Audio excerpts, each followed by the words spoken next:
Have you ever wondered what shaped the man who would become one of history's most notorious figures, Adolf Hitler?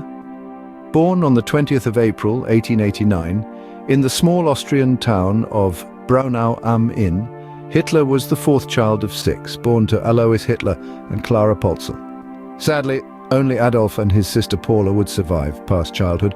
His father, Alois, was a stern customs official with a volatile temper, while his mother, Clara, was a gentle and loving woman with a strong Catholic faith. Hitler's early life was rather ordinary. He attended school in Linz, where he exhibited a knack for art and architecture, but otherwise maintained average grades. Following his father's retirement, the family relocated to Leonding, where in 1907 a tragic event would occur: the death of Hitler's mother from breast cancer. This deeply affected Hitler, causing him to become increasingly withdrawn. In that same year, Hitler moved to Vienna, dreaming of becoming an artist. However, his dreams were thwarted when he was rejected twice by the Academy of Fine Arts, Vienna. Over the next few years, he lived a bohemian lifestyle, painting postcards and advertisements to get by. It was during this time that he developed a profound hatred for Jews, blaming them for many societal issues, including the decline of the Austrian Empire. After a series of personal trials and rejections, Hitler's life was about to take a pivotal turn as he moved to Munich, Germany. The outbreak of World War I presented Hitler with a new sense of purpose and direction. Suddenly, this man who had been drifting aimlessly through life found himself on the Western Front, serving as a messenger for the German army. Despite the horrors of war, Hitler thrived in this environment, proving himself to be a brave and dedicated soldier. His efforts did not go unnoticed, and by the end of the war he had risen to the rank of corporal and been decorated for bravery. Yet the end of the war did not bring peace for Hitler. Germany was in turmoil politically and economically, and Hitler found himself drawn into the whirlwind. He became involved with a small, far-right political party known as the German Workers' Party. It was here that Hitler began to hone his political ideology and his talent for persuasive speech. His charisma and passion resonated with the disaffected veterans and those struggling with the economic hardships of post-war Germany. In 1921, just 3 years after joining the German Workers' Party, Hitler became its leader.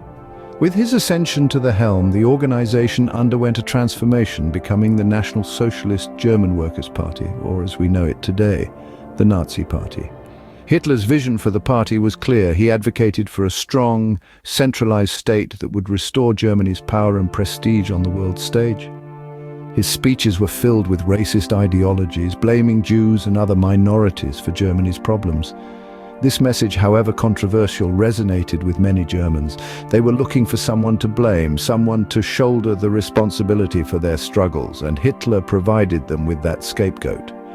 Hitler's charismatic speeches and talent for propaganda were beginning to gain traction, setting the stage for his rise to power. His influence was growing, and with it, so too was the reach of the Nazi Party.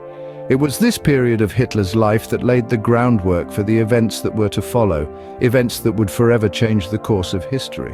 In 1923, Hitler's ambition pushed him to stage a coup, an act that would land him in prison and give him time to refine his ideology. This attempt to seize power, known as the Beer Hall Putsch, was a disaster from the start. Hitler and his followers stormed a Munich beer hall where government officials were meeting, intending to incite a revolution. However, the coup was quickly quashed by the German authorities, leading to the arrest of Hitler and several other Nazi Party leaders. While the failed coup was a setback, Hitler used his time in Landsberg prison to his advantage. Here he began penning his political manifesto, Mein Kampf, or My Struggle, a work that would become the foundation of the Nazi Party's ideology. Dictated to his deputy Rudolf Hess, the book was a mix of Hitler's autobiographical details, political ideology, and plans for the future of Germany. It was here that he fully articulated his virulent anti-Semitism and his belief in the racial superiority of the Aryan race. In Mein Kampf, Hitler also laid out his political strategy, asserting that power could be achieved only through violent revolution and that democracy was a flawed system that allowed inferior races to gain power. Upon his release, Hitler was more determined than ever to bring his vision to fruition. The early 1930s marked a significant shift in German politics, as Hitler and the Nazi Party gained increasing influence. The Nazi Party, under Hitler's charismatic leadership, was rapidly gaining ground. By the year 1932, they had ascended to the position of the largest party in the Reichstag, Germany's parliament.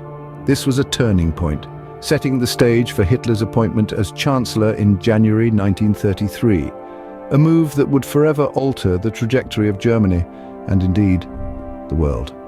Once in power, Hitler wasted no time in consolidating his position. He swiftly eliminated all political opposition, transforming Germany into a one-party state. Under the banner of the Nazi Party, this shift was not merely bureaucratic, but also marked by a terrifying surge in violence and persecution. Jews, communists, social democrats, trade unionists, and other groups Hitler deemed enemies of the state were systematically targeted, their rights stripped away, their lives upended.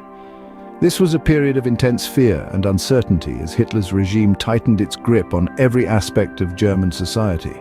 In 1934, Hitler orchestrated a purge of the Sturmabteilung, the Nazi Party's own paramilitary wing, in a chilling event known as the Night of the Long Knives. This was a ruthless power play, a move designed not only to solidify his control over the military, but also to send a clear message. Opposition, whether internal or external, would not be tolerated. With the SA neutralized, Hitler's power was virtually unchallenged. He had transformed Germany into a totalitarian state, a machine of war and oppression, fueled by a toxic mix of nationalism and racial hatred.